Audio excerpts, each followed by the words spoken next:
साथियों नमस्कार। कविता की पाठशाला में मैं चेतन आनंद आप सभी का हार्दिक स्वागत करता हूँ। दो पंक्तियों में बात कह देना बड़ा आसान सा लगता है, लेकिन केवल दो पंक्तियों में ही बात कहनी है तो बड़ा मुश्किल काम भी है, क्योंकि इसमें आपकी प्रतिभा का कौशल दिखाई देता है।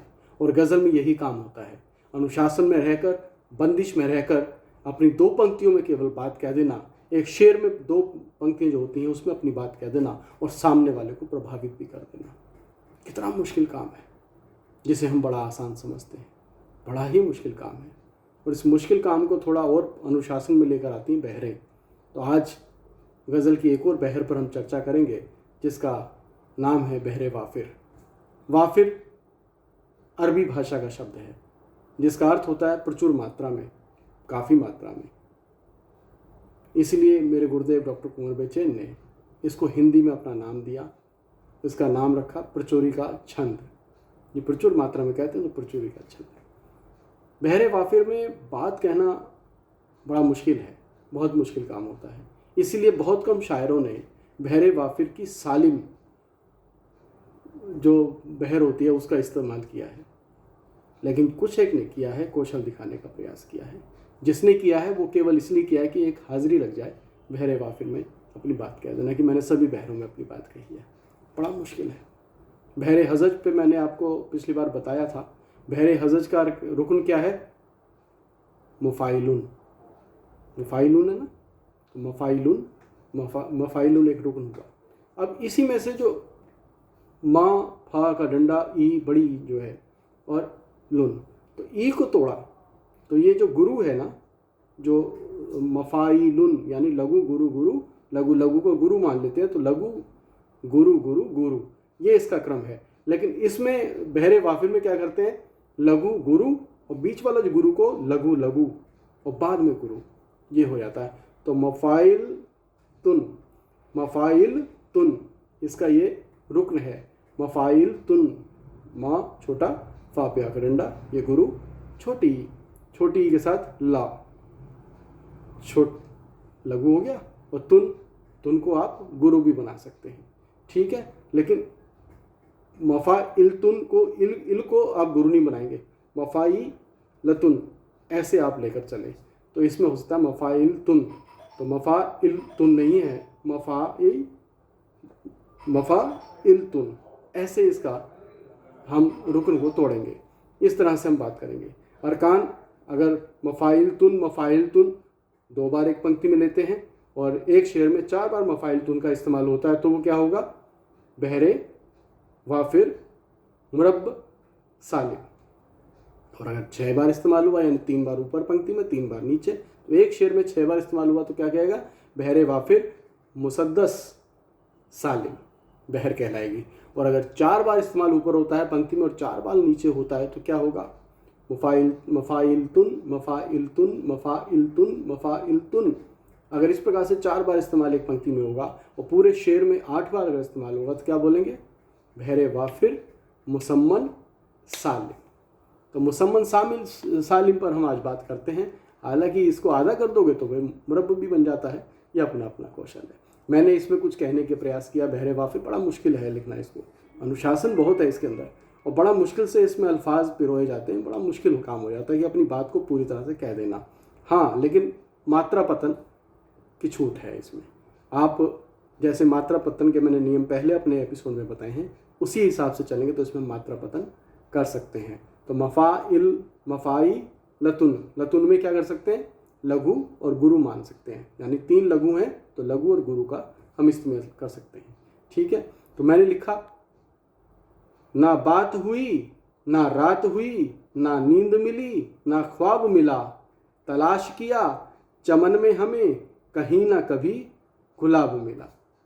तो ना बात हुई को अगर आप करेंगे, ना बात, ना लघु, बात गुरु लघु, हुई लघु गुरु, ना बात हुई तो क्या हुआ? लघु गुरु लघु और लघु गुरु। तो ये क्या हुआ? मफाइल तुन को करेंगे तो क्या होगा? लघु गुरु लघु और लघु गुरु। तो इस प्रकार से इसका एक रुकन आ गया ना बात हुई मफाइल तुन, ना रात हुई, ये भी उसी वजन में मफाइल तुन, ना नींद मिली मफ़ाइलतुन ना ख्वाब मिला। मफ़ाइलतुन तलाश किया, मफ़ाइलतुन चमन में हमें, मफ़ाइलतुन कभी ना कभी, कहीं ना कभी, मफ़ाइलतुन और गुलाब मिला। मफ़ाइलतुन ये 4 बार ऊपर प्रयोग है, इसमें 4 बार नीचे है, तो इसलिए बहरे वाफिर मुसम्मन सालिम ये कहलाएगी। ठीक है, धुन अपनी तरफ से कुछ भी बना सकते हो आप इसकी। ठीक है, लेकिन इसकी गणना तभी करना जब अपने भाव पहले उतार लोगे।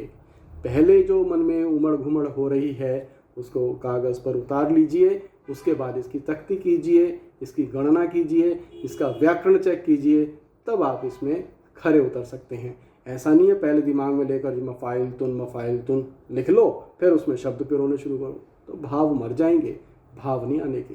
तो भाव को बनाए रखने के लिए पहले लिख लो, यही नियम है, फिर उसकी गणना करो, उसका व्याकरण देखो, उसकी तख्ती करो। ठीक है, तो ऐसे करना। ना ख्वाब मिला, ठीक है, क्या ना बात हुई, ना बात हुई, ना बात क्या है, मफ़ाई हुई लतुन, मफ़ाइलतुन ये आ गया। ठीक है, तो इस तरह से आपको अपनी बात को गणना करनी है और अपनी बात को कहने का तरीका भी निकालना है।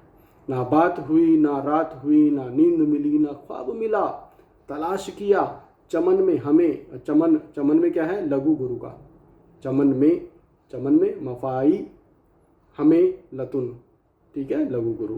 तो इस प्रकार से इसका क्रम को आपने चेक करना है, इस तरह से इसकी गणना करनी है। समझ आ गई? ऐसे ही करना है। तो इस प्रकार से मफ़ाइलतुन में कितना है, एक रुकन में कितनी मात्राएं हैं, मफ़ा ई यानी लघु गुरु लघु, लतुन लघु लघु गुरु, लघु लघु लघु यानी लघु गुरु, उसको कर सकते हैं। तो 3 पीछे, ई में 4 और 3 पहले, तो एक मफ़ाइलतुन में 7 मात्राएं होंगी।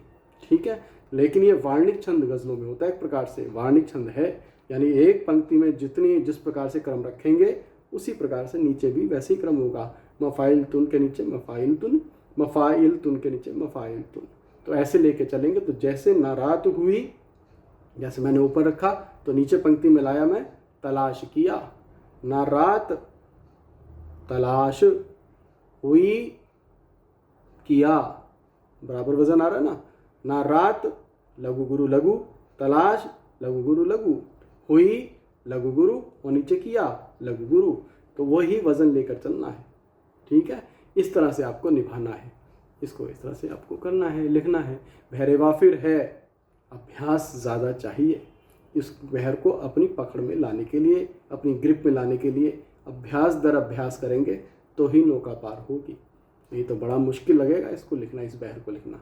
बहर बड़ी टेढ़ी बहर है, बड़ा मुश्किल लिखना होता है, मुझे भी बड़ी मशक्क़त करनी पड़ी, एकदम बड़ा मुश्किल से बहुत सोचा ये सांचा जो है ना इसका मफ़ाइलतुन, ये जब इस जहन में फिट हो गया तब जाके भाव निकलने शुरू हुए, ऐसा काम हुआ मेरे अंदर। ठीक है, इसकी धुन कुछ भी निकाल लो, मैंने अपने तरीके से निकालने की कोशिश की। ना बात हुई, ना रात हुई, ना नींद मिली, ना ख्वाब मिला, ना बात हुई, ना रात हुई, ना नींद मिली, ना ख्वाब मिला, तलाश किया चमन में हमें, कहीं ना कभी गुलाब मिला। मैंने इस तरह से करने की कोशिश की, आप भी इस तरह से कर सकते हैं। तो आज के लिए इतना ही।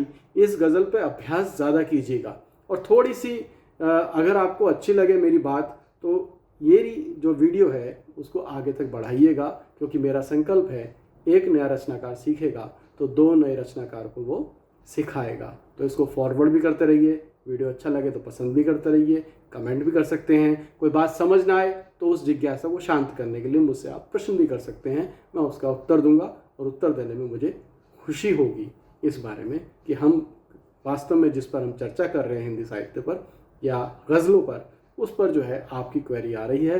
मुझे अच्छा लगेगा कि आप मेरी बात को समझ रहे हैं, और अच्छा ये भी लगेगा अगर नहीं समझ रहे हैं तो मैं उसको समझाने का पुनः प्रयास करूँगा। तो आज के लिए इतना ही, फिर मिलते हैं अगली बार नई बहर के साथ, नई बातों के साथ, गज़ल पे ही चर्चा करेंगे। इंतज़ार करते रहिएगा, फिर मिलेंगे। धन्यवाद, नमस्कार, शुक्रिया।